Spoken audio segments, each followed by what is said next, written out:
Si vous avez un Mac, alors vous le savez, macOS est un système génial. Il est génial parce qu'il est stable, bien sûr, mais aussi parce qu'il se suffit à lui-même. Il est en effet livré avec toutes les applications dont vous aurez besoin pour débuter. Mais il viendra peut-être un jour où ce ne sera plus suffisant et c'est là qu'intervient cette vidéo.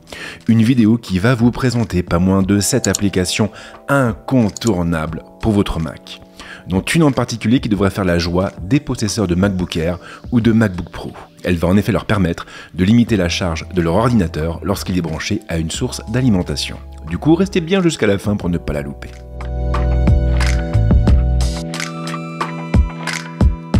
Et on attaque avec une application qui va rendre de fiers services à toutes les personnes qui ont beaucoup de mal à se concentrer. Et vous le savez, mais c'est un thème important pour moi. Portal va effectivement nous aider à booster notre productivité en s'appuyant sur deux de nos sens, l'ouïe et la vue. Une fois lancée, l'application vous proposera de choisir un thème parmi une large sélection. Après avoir fait votre choix, l'outil commencera à diffuser des sons issus de la nature, comme des chants d'oiseaux, le bruit du vent dans les feuilles ou encore des clapotis d'eau. Et en prime, il affichera aussi un fond d'écran animé en 8K sur votre bureau. Alors je pense que vous avez compris le principe, mais l'idée c'est bien entendu de nous aider à nous couper de notre environnement. Pourquoi ? Eh bien tout simplement pour aider notre esprit à s'échapper ou à se concentrer. Une application vraiment géniale, d'autant qu'elle peut aussi se synchroniser avec des Philips Hue pour pousser un peu plus loin l'immersion. Alors de base, Portal est complètement gratuit, mais vous n'avez accès qu'à 3 environnements. Pour tous les débloquer, vous devez soit souscrire un abonnement, soit acheter une licence. Une licence qui est quand même facturée aux alentours de 250 €. Mais rassurez-vous car les 3 environnements de base suffisent amplement.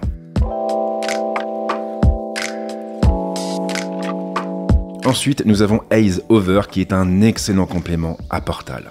Il a lui aussi pour but de favoriser la concentration, mais cette fois-ci en occultant les applications que vous n'utilisez pas. Le fonctionnement de l'outil est assez simple. Après l'avoir lancé, il va plonger dans le noir les applications qui ne se trouvent pas au premier plan pour vous aider à vous concentrer sur celles que vous utilisez. Haze Over va assez loin et vous aurez par exemple la possibilité de gérer finement le niveau d'obscurcissement, de le désactiver lorsque vous utiliserez certaines applications ou même de mettre en surbrillance toutes les fenêtres de l'application active. Et en prime, Haze Over prend aussi en charge des gestes pour aller plus vite. Alors perso, je trouve vraiment génial parce que ça m'aide à me concentrer sur la tâche que je suis en train d'accomplir. Et vu que je passe pas mal de temps à écrire des scripts, eh bien ça booste clairement ma productivité. Je suis moins tenté de repartir vers le navigateur ou vers une autre application ouverte. Seul bémol, Haze Over est une application payante et elle vous coûtera 5,99 €. Ce qui n'est pas cher payé pour tous les bienfaits qu'elle vous apportera.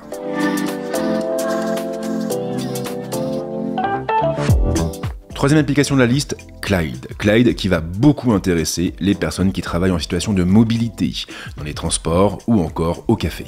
Car en effet, cette application fonctionne comme un antivol. Après l'avoir installée, vous verrez apparaître une icône dans la barre des tâches. Et en cliquant dessus, vous pourrez verrouiller rapidement votre Mac. Jusque-là, rien de très transcendant, mais ce n'est pas fini. Et non, car il y a une deuxième couche de sécurité. Une alarme se déclenchera automatiquement si une personne vient fermer ou déplacer votre Mac. Une alarme suffisamment puissante pour attirer l'attention de toutes les personnes qui se trouveront autour de lui. La version gratuite s'arrête là, mais si vous achetez la version premium, alors vous aurez en plus un système de notification. En cas d'alerte, vous recevrez soit un appel, soit un message sur votre iPhone. Maintenant, en vrai, la version gratuite suffit amplement pour commencer.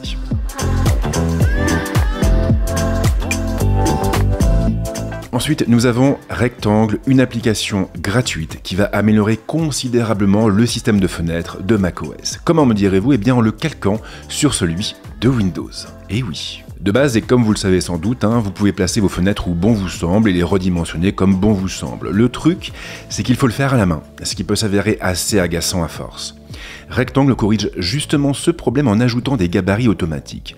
Après avoir sélectionné une fenêtre, vous pourrez donc ouvrir le menu de l'application et sélectionner le modèle de votre choix dans la liste. Une liste qui est très généreuse. Il sera par exemple possible d'aligner la fenêtre à gauche et de lui faire occuper la moitié de l'espace ou encore de la centrer sur 1/3 de la surface d'affichage de votre écran.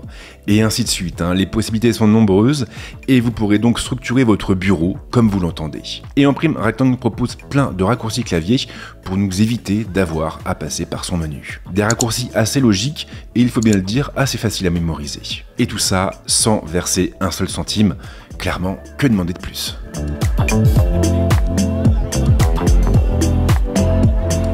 La cinquième application de cette sélection, vous la connaissez forcément puisqu'il s'agit de Notion Calendar. et donc de la toute nouvelle application des créateurs de Notion. Une application qui porte plutôt bien son nom puisqu'elle vise à remplacer votre calendrier. Et il faut le reconnaître, mais elle le fait plutôt bien. Elle propose bien entendu toutes les fonctions de base, mais elle va aussi un peu plus loin en proposant 2 ou 3 petits trucs en plus. Le prochain rendez-vous par exemple apparaîtra directement dans la barre des tâches. Pratique, surtout que si vous cliquez dessus, vous verrez s'afficher toutes les infos utiles comme un lien Zoom ou un Google Meet s'il s'agit d'une visio. Plus besoin d'aller fouiller dans les mails, tout est directement à portée de main. Vous pourrez aussi créer votre emploi du temps et définir vos disponibilités pour permettre à vos collaborateurs de caler plus facilement leurs rendez-vous. Notion Calendar prend aussi en charge plusieurs fuseaux horaires et il vous permettra même d'associer une page Notion à un événement, comme par exemple le script d'une vidéo. En prime, on peut aussi connecter plusieurs calendriers, et tout ça sans avoir à débourser le moindre centime puisque l'application est entièrement gratuite. Par contre, il faut bien le reconnaître, son icône n'est pas hyper jolie et elle a en plus du mal à se rafraîchir. Parfois, elle n'est pas calée à la bonne date. Alors bon, c'est pas grand chose, mais il fallait quand même le préciser.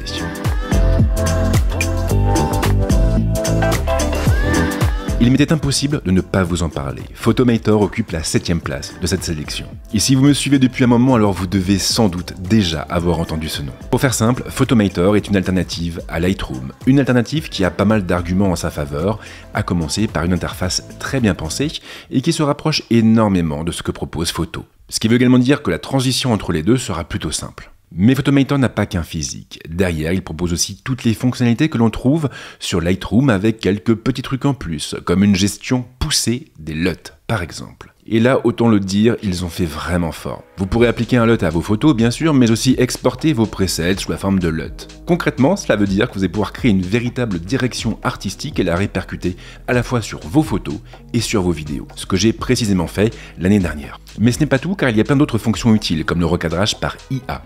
Photomator sera en effet capable de vous proposer un recadrage après avoir analysé en détail votre photo. Accessoirement, cela va aussi vous aider à découvrir de nouvelles manières de composer vos images. Gros coup de cœur aussi pour les workflows qui vont vous permettre d'automatiser certains traitements et pour le débruiteur intégré qui est à la fois simple et efficace. Et puis surtout, disons-le, mais Photomator coûte moins cher que Lightroom.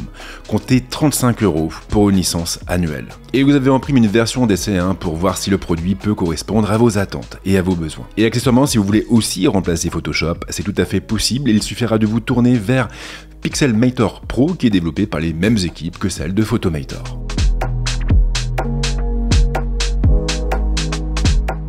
Et on termine avec l'application que j'évoquais en début de vidéo. Une application qui s'appelle Aldente et qui fait figure d'incontournable pour toutes les personnes possédant un MacBook Pro ou un MacBook Air. Si c'est votre cas et si vous travaillez en sédentaire ou en semi-sédentaire, alors vous êtes sans doute confronté au même problème que moi. Le Mac est alimenté en permanence, y compris lorsque sa batterie atteint le seuil des 100%.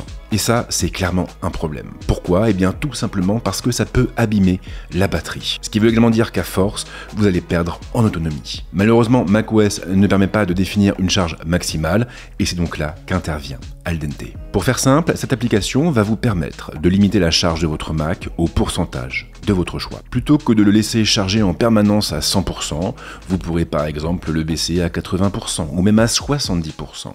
Et de cette manière, vous serez sûr de préserver au maximum l'intégrité de la batterie. A noter que l'application existe en 2 versions. Vous avez une version gratuite avec cette fonction uniquement et une version premium qui va un petit peu plus loin. Avec une licence, vous aurez effectivement accès à des options supplémentaires comme la possibilité de désactiver automatiquement la charge lorsque vous dormez, la possibilité de switcher sur un mode de calibration compris entre 20 et 70%, ou encore le support de raccourcis. Perso, en tout cas, c'est vraiment un gros coup de cœur et j'aurais adoré connaître cette application lorsque j'ai acheté mon MacBook Pro.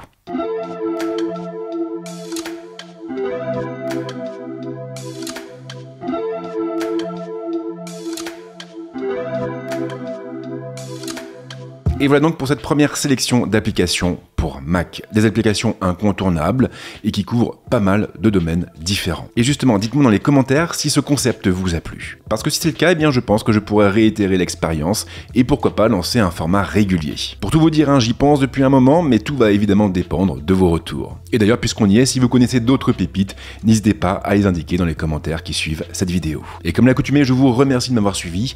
Et bien sûr, je vous souhaite de passer une excellente semaine ou un très bon week-end, suivant le moment où vous verrez cette vidéo. Et puis comme d'habitude, on se retrouve très vite avec d'autres contenus ici, mais également ailleurs. Ciao!